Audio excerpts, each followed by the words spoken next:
Thanksgiving in Colorado always carries a certain silence before the storm of conversation begins. The mountains don't move. The pines don't whisper loudly. Everything stands firm, unmoved, as if the land itself understands permanence better than people ever will. Our country house sits on a rise just outside town, built from timber and stone. I paid for every inch of it. I remember the day we signed the closing papers. Sarah's hand squeezing mine, her voice soft, grateful. She had said, "Now we finally have something stable." Stable. I believed that word meant something. The dining room was warm that night, fire crackling, candles burning low. The table extended to its full length. Oak, thick, polished until it reflected the chandelier light. I had insisted on hosting. I always did. It was my way of proving that I was the foundation, that I could give them something solid when the world outside felt uncertain. Tyler arrived late as usual. Confident walk. Casual apology. Emily at his side, smiling politely. Sarah greeted them with that maternal warmth she reserves only for her son. A softness I've always watched from a slight distance, never fully invited into.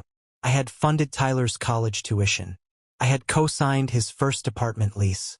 When he decided business school wasn't aligned with his passion, I kept him on payroll at our construction company so he wouldn't feel like a failure. Officially, he was learning management. In reality, I was shielding him from consequences. And I never asked for gratitude. I asked for respect. But respect in our house had always come with conditions. There was always a shadow at the table, his biological father. The man who appeared for birthdays and holidays with symbolic gifts but never bills. The man who would say, "I'm proud of you, son," after I had already paid for the semester that made that pride possible. Tyler would light up around him in a way he never did around me. I told myself that was natural. Blood has gravity. I understood that, but I thought time would equalize it. 16 years. 16 years of showing up. Of fixing broken appliances at midnight. Of writing checks without mentioning the strain. Of standing at school ceremonies in the second row while the real dad stood in the first because appearances mattered. I swallowed it all, because I believed presence meant something. That night, the air felt heavier than usual. I noticed it when I poured the wine. Sarah was watching Tyler carefully, as if anticipating something. Emily kept adjusting her napkin. Small tells. Small tremors before a structural failure. Dinner went smoothly at first. Turkey carved. Toasts made. Laughter floating across the table. I allowed myself a rare moment of ease. I looked at Tyler and thought, maybe this is the year things settle. Maybe this is the year he stops measuring me against a ghost. Then he stood up. It wasn't dramatic. No pounding of glass. No forced theatrics. Just a deliberate movement. Chair scraping against hardwood. Fork placed neatly beside his plate. "I have something to say," he announced. Sarah's face brightened instantly. She knew. Of course she knew. Emily squeezed his hand. "We're expecting," he said. A beat of silence. Then Sarah gasped, hands covering her mouth. Tears already forming. Emily nodded, emotional. I felt something inside my chest expand. A grandchild. The idea hit me unexpectedly hard. I imagined small hands gripping my finger.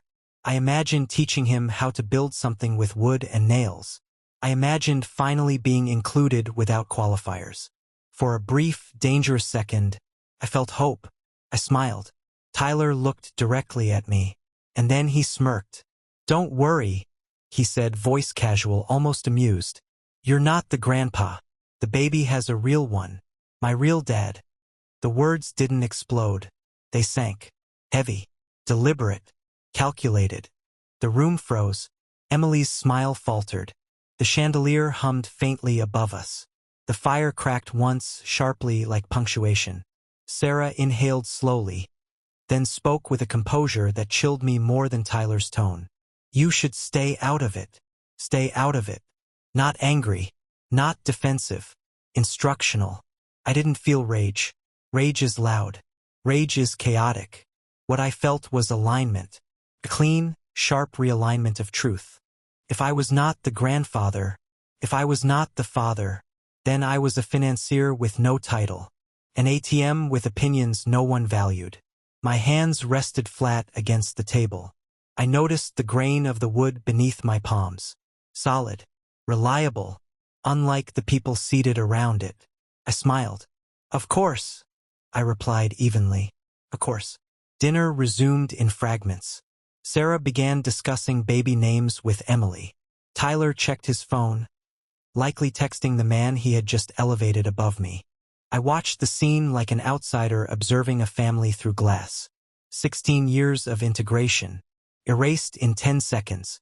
And the most revealing part? No one corrected him. No one said, that's not fair. No one said, that's unnecessary. Because in their minds, he had only spoken the truth out loud. After dessert, they gathered in the living room to call relatives. I excused myself quietly and walked to my office at the back of the house.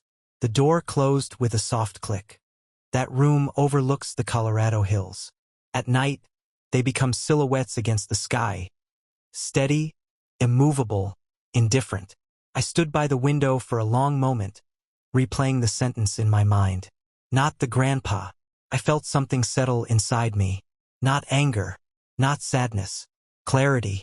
I opened my laptop. Our construction company, legally structured under my majority ownership. Tyler listed as junior partner for optics. All capital contributions documented. The bank guarantees funding our expansion projects. Mine.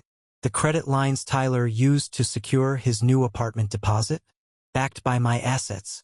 The engagement banquet hall in Chicago, booked under our corporate account, paid in full as a gift. Every pillar supporting their future traced back to me, and I had just been told to stay out of it. There is something almost peaceful about betrayal when it becomes undeniable. It removes doubt. It removes negotiation. It simplifies everything. I created a new folder. Dissolution planning. I reviewed timelines, liquidation procedures, notice requirements, lease termination clauses. The Chicago venue contract allowed cancellation under corporate restructuring with a 30-day window. I checked the lake house in Michigan, titled in my name alone. Sarah loved that place. Tyler had proposed there. I stared at the deed for a long time. 16 years of sacrifice had built an ecosystem they assumed was permanent. But ecosystems collapse when the primary support withdraws. And I had just been publicly relieved of my role. Around midnight, I heard laughter from upstairs. Tyler's voice. Sarah's softer response. Celebration. They were building a future. They simply forgot who laid the foundation. I closed the laptop gently. No slammed drawers. No broken glass. No shouting. Just a quiet acceptance of their definition of me. If I was outside the family title, I would step outside the financial structure too. The mountains beyond the window stood unmoved. And for the first time in years, so did I. The morning after Thanksgiving was painfully ordinary. Sunlight poured through the tall kitchen windows.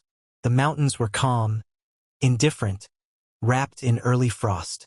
Sarah moved around the kitchen humming softly, as if nothing irreversible had happened 12 hours earlier. Tyler and Emily had stayed overnight. I could hear them upstairs. Muted laughter. The dull rhythm of footsteps crossing hardwood floors I had paid to install. I poured myself coffee and watched the steam rise. I had not slept, but I had decided. There is a difference between anger and resolution.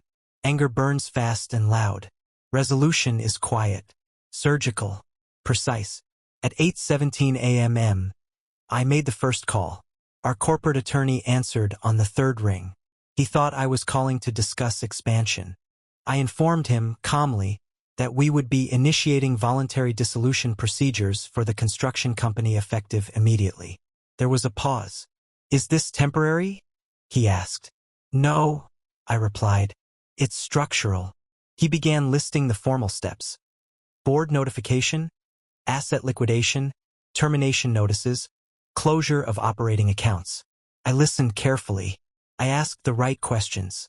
I made sure everything would be airtight. No emotion, just paperwork. When I hung up, I felt nothing. At 9:02 a.m., I contacted the commercial real estate agent in Michigan. The lake house had appreciated significantly. Prime waterfront. Strong market demand. I instructed him to list it privately and move quickly. Sarah loved that house. Tyler had proposed to Emily on its dock last summer. I remember financing the fireworks that night. I remember thinking we were cementing something lasting. Now it was inventory. By 10:30 a.m., I was reviewing the lease agreement for the Chicago banquet hall, the one booked for their engagement party. 300 guests expected. Caterers confirmed. Deposits paid. The contract was under my company's name. A technicality, really, but technicalities are powerful when you understand ownership. I called the venue manager and informed her that due to corporate restructuring, we were terminating the lease effective immediately. I cited the clause. I offered a polite apology. I did not negotiate. She sounded surprised but compliant. Paperwork would follow. Everything would be legal. Everything would be clean. Upstairs, Tyler came down smiling, unaware that the floor beneath him was beginning to vanish. "Morning," he said casually, grabbing a protein bar from the counter. "You heading to the office?" "For a bit," I answered. He nodded. No suspicion. No tension. Just comfortable entitlement. He believed the system around him was stable. He believed my role was permanent, even if my title was not. Sarah watched me carefully. There was something in her eyes, not guilt, not concern, but assumption. She assumed I would absorb the insult the way I always had. I kissed her on the cheek before leaving. A normal gesture. I drove to the office building that carried our company's logo across the glass entrance. I stood outside for a moment, looking at it. I had built this from a two-man operation to a regional contractor with multi-million-dollar projects. Tyler's name appeared on marketing brochures as Next Generation Leadership, a fiction funded by my effort. Inside, I met with accounting. I informed them of restructuring. I authorized freezing of non-essential expenditures. I initiated closure of revolving credit lines. By noon, the first accounts were locked. By 2 p.m., the bank had been formally notified of dissolution intent. That triggered review processes, guarantees reevaluated, lines suspended. I watched numbers shift on the screen. Liquidity tightening. Security retracting. Tyler's access card to company-backed credit? Deactivated within 48 hours. The apartment deposit for his new place, secured by corporate guarantee, flagged for reassessment. Every pillar he stood on was not his. It was mine, and I was stepping away. The process moved quickly because everything had always been centralized under me. I had structured it that way for efficiency. Irony has a sharp edge. That evening, I returned home to laughter in the living room. Sarah and Emily were browsing baby furniture online. Tyler was on speakerphone, likely sharing the news with his biological father. I stood in the doorway for a moment. I watched. I listened. I said nothing. 2 days passed quietly. On the third day, the first tremor arrived. Tyler was at the kitchen island when his phone buzzed repeatedly. He frowned at the screen. Then his expression shifted. Confusion first, then irritation. "That's weird," he muttered. "What?" Sarah asked. "My card got declined." He tried again. Declined. "It must be the bank," he said, forcing a laugh. I sipped my coffee. Later that afternoon, he received an email from the Chicago venue regarding cancellation confirmation. He stormed into my office holding his phone. "What is this?" he demanded. I looked up slowly. "What is what?" "The banquet hall. It says the lease was terminated." "Yes," I said calmly. "It was." He blinked. "Why?" "Corporate restructuring." He stared at me as if I had spoken another language. "You can't just cancel it. The invitations are out. Deposits are paid." "They were paid by my company," I corrected evenly. "My company is dissolving." The words seemed to land heavily in the room. "Dissolving?" he repeated. "Yes." Sarah appeared behind him, pale. "What does that mean?" "It means operations are winding down." Silence. Tyler laughed, short, disbelieving. This is because of Thanksgiving? You're being dramatic. No, I replied. I'm being consistent. His jaw tightened. You're blowing up the business because I made a joke? It wasn't a joke. Sarah's voice trembled slightly. You can't just shut everything down. What about Tyler's role? What about the projects? The expansion? I leaned back in my chair. You told me to stay out of it. The room felt smaller. That's different, Tyler snapped. No, I said quietly. It isn't. The following week unfolded methodically. The lake house in Michigan went under contract within days. The buyer wired earnest money. I signed. Sarah found out through a notification from the property management company. She confronted me in the hallway, eyes wide with disbelief. You sold it? Without talking to me? It was mine, I said. Her voice cracked. That's our family place. No, I corrected softly. It was an asset. Tyler began calling banks when he noticed credit lines frozen. His new apartment complex contacted him regarding the withdrawn corporate guarantee. He came home furious. What did you do? He demanded again. I adjusted my obligations. You're sabotaging my future. I stood still. No, I answered. I'm stepping out of it. For the first time, I saw uncertainty in his eyes. He had never considered the possibility that the man he publicly minimized controlled the infrastructure of his comfort. The engagement party date approached. Invitations had circulated. Guests booked flights, and then locked doors. The venue did not open. Emails went out citing lease termination. Phones rang. Embarrassment spread quickly. Sarah received the formal dissolution notice from our attorney the same day the company accounts were officially frozen. Tyler stood in the kitchen staring at his phone, refreshing his banking app over and over. Nothing changed. The system he had taken for granted was retracting in real time. I did not raise my voice. I did not insult him. I simply allowed reality to align with the definition he had given me. If I was not the father, if I was not the grandfather, then I was not the foundation. And foundations, once withdrawn, do not argue. They leave. The collapse did not come all at once. Structures rarely do. They tremble first. Small fractures. Hairline cracks that only the builder recognizes. Then weight shifts. Then gravity does the rest. The morning the company accounts officially froze, I was already awake. I sat in the study, the same room where I had initiated the dissolution, and watched the first light stretch across the hills. Colorado mornings are indifferent. They do not adjust themselves for human crisis. At 7:43 a.m., Tyler's voice cut through the hallway. What do you mean, unavailable?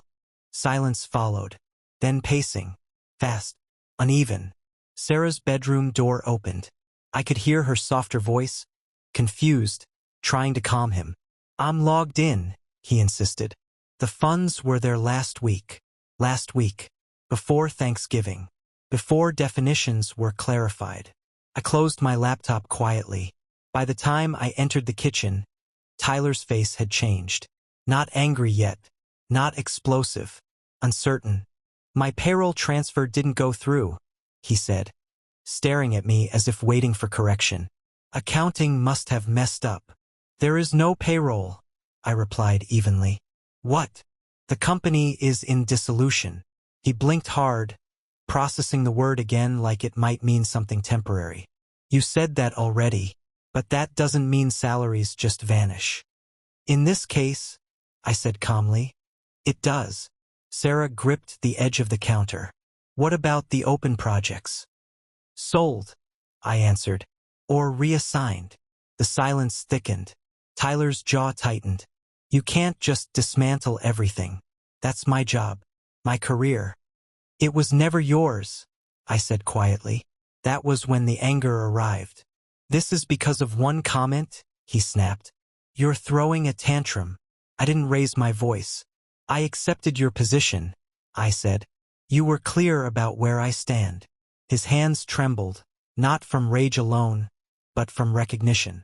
The first call to the bank came an hour later. I could hear him through the study door. Yes, I understand it's under review, But I need that line active.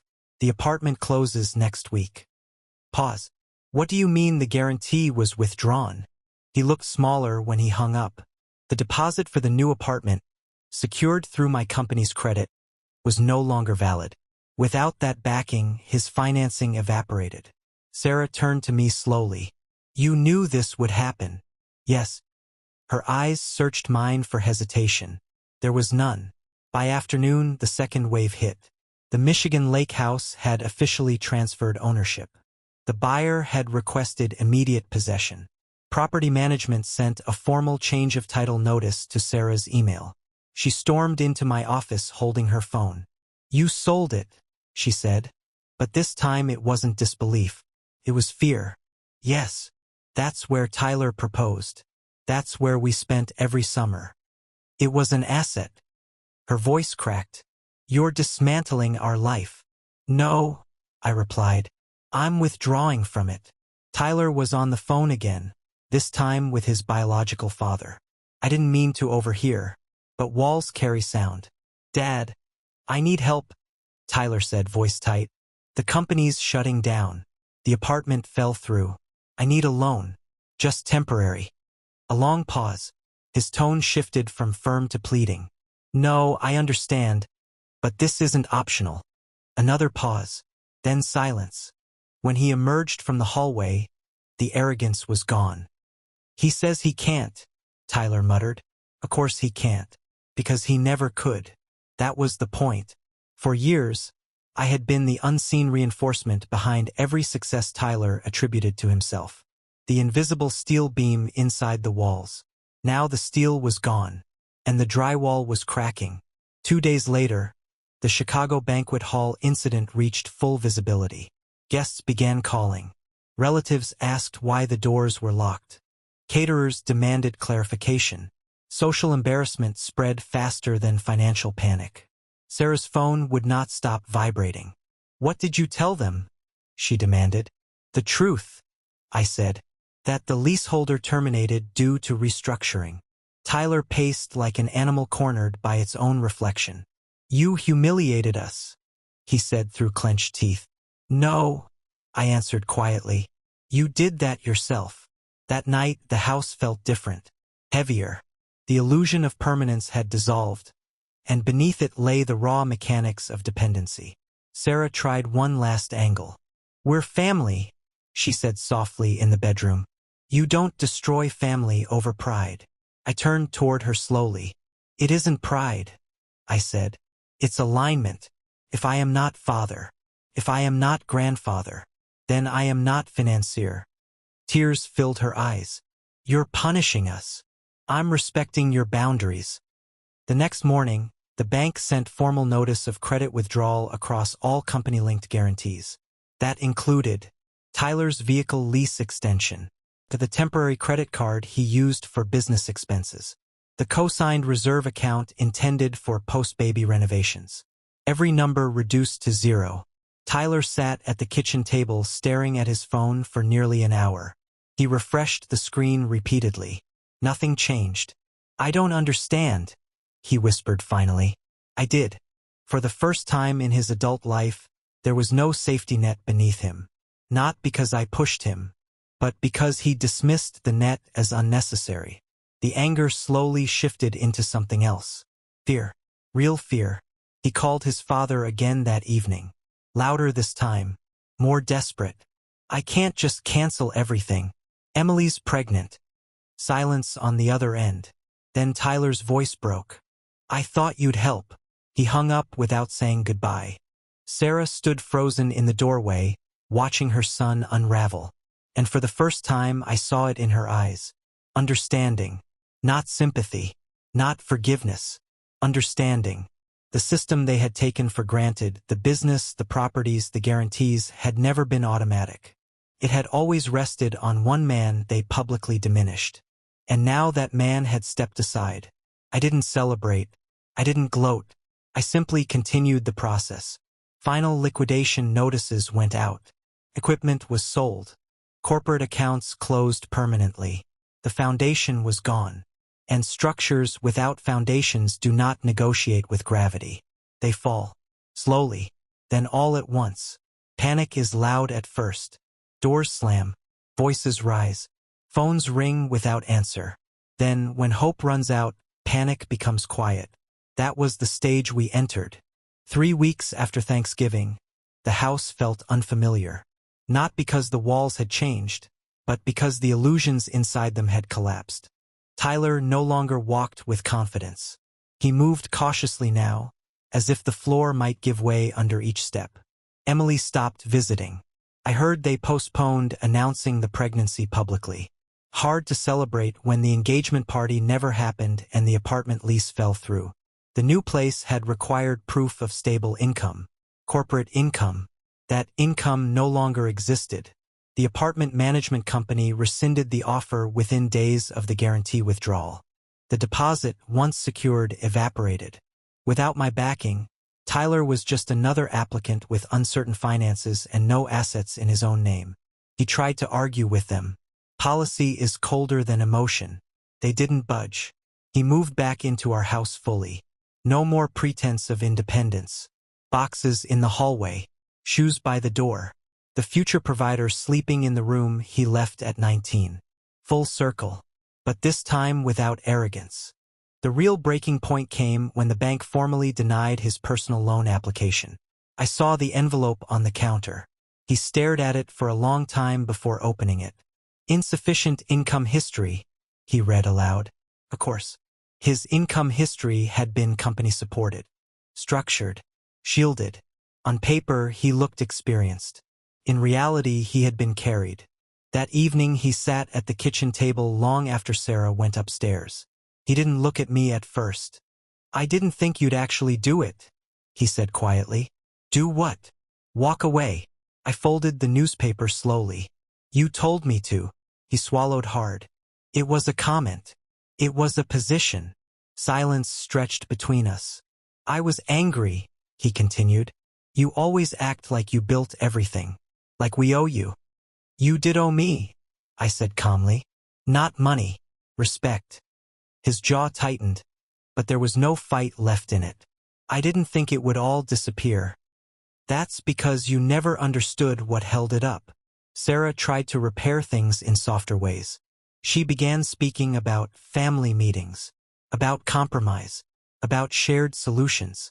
But compromise requires shared acknowledgement. And acknowledgement was years overdue. One afternoon, Tyler returned from meeting his biological father. He looked drained. "He can't help," he said flatly. "He's behind on his own mortgage." I nodded. There was nothing cruel in my expression. Nothing triumphant. Just confirmation. The man he publicly elevated had no structural capacity to support him. And now the comparison was no longer theoretical. It was financial. Sarah finally broke one night in the bedroom.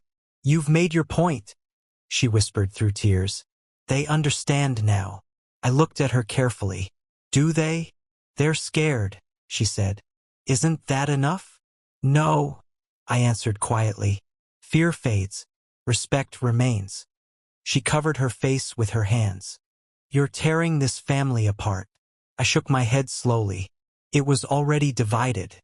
I just stopped pretending it wasn't. The final asset transfer closed on a Tuesday morning. The last equipment auction cleared. Corporate accounts were permanently sealed. Tax filings marked dissolution complete. There would be no reversal. No quiet reinstatement. The foundation was gone. Tyler found out the same afternoon that Emily's parents were stepping in to help temporarily. A small loan. Conditional. Limited. It bruised him more than the bank denial, because it made him dependent on strangers while rejecting the man who had stood behind him for 16 years. That night, he knocked on my study door. He didn't wait for permission, but he didn't storm in either. He stepped inside carefully. "I was wrong," he said. Simple words. Late words. I studied him for a long moment. The confidence was gone. The smirk erased. In its place stood a man confronting gravity for the first time. "Wrong about what?" I asked. He hesitated.